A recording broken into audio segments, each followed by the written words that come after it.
Alright guys, what's going on, man? It's your man Unspoken Reviews back again with another video, and today we're going to be covering some of the information that was passed along to us comic book fans from Marvel's Hall H at this past San Diego's Comic-Con 2024. Okay guys, so it has been an interesting topic and I felt like I'd give my ideas on what I think of it. But apparently it has been revealed to us that not only have the Russo brothers returned, they've also returned to do both the Avengers Doomsday film that is coming out in 2026 and Avengers Secret Wars in 2027. Now, I have absolutely no issue with this. I think it's fair to say the Russo brothers have been killing it ever since Winter Soldier.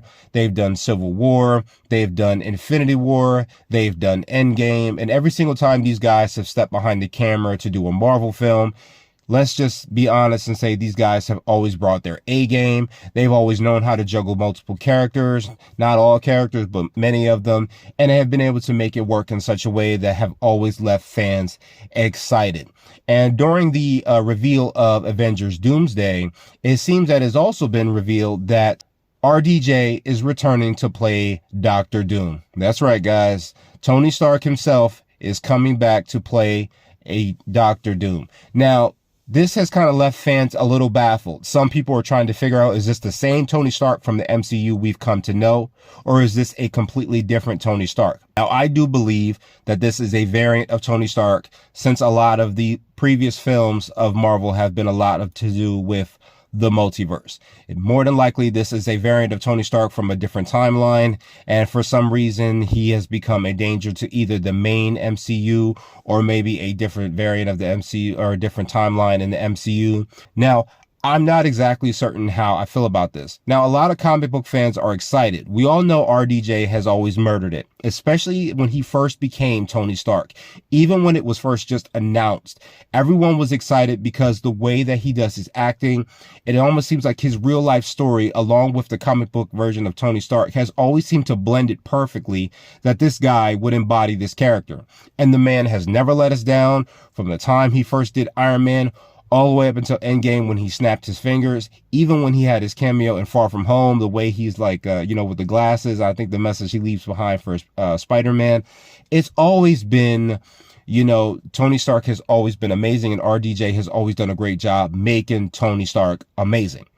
So it seems that, Feige has always said he doesn't plan to undo what happened with the snap during the events of Endgame. However, a lot of fans are a little upset if this means that they're going to bring him back to life in some form or fashion, or if he's just going to be a variant. I still believe he'll just be a variant, maybe come from a different timeline and try to attack the Avengers.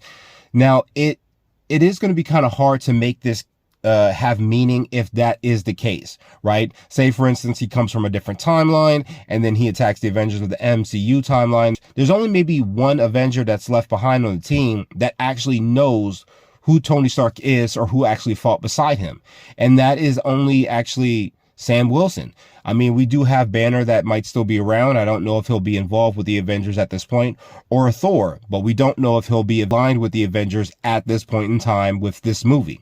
A lot of things can happen in between now and then. It's going to be kind of hard to make his appearance stick in such a way that is going to offset the MCU or put a lot of fear and terror into the characters, which means that from now up until the time that this movie comes out in 2026, we're going to have something that solidifies Doom as a very threatening presence. Okay. I felt like this was something that happened with Kang and Quantum.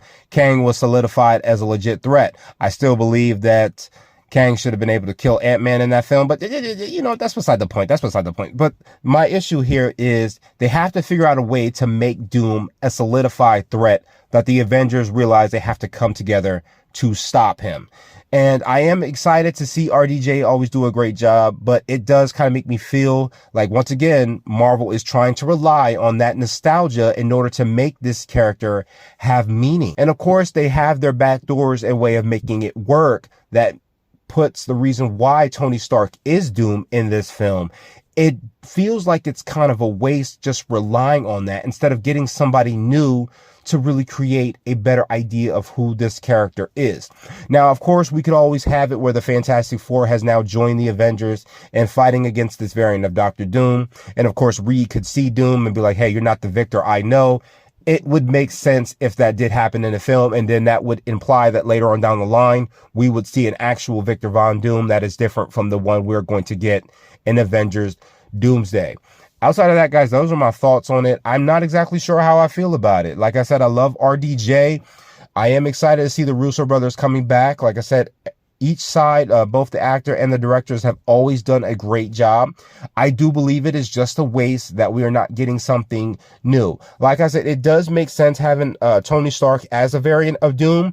We know that as Doom has always solidified himself in the middle of both magic and science, it does make sense having Tony Stark. Maybe something might have happened to this variant where he was forced to use magic, and then this forced him to turn into Doom, where he uses both sides in order to become Doom.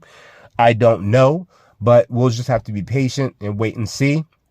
There was a lot of other coverage that was at Hall H. I will be covering those as well, including that of Fantastic Four, as well as the Thunderbolts panel that came up. And I will catch you guys in the next one. Later, guys.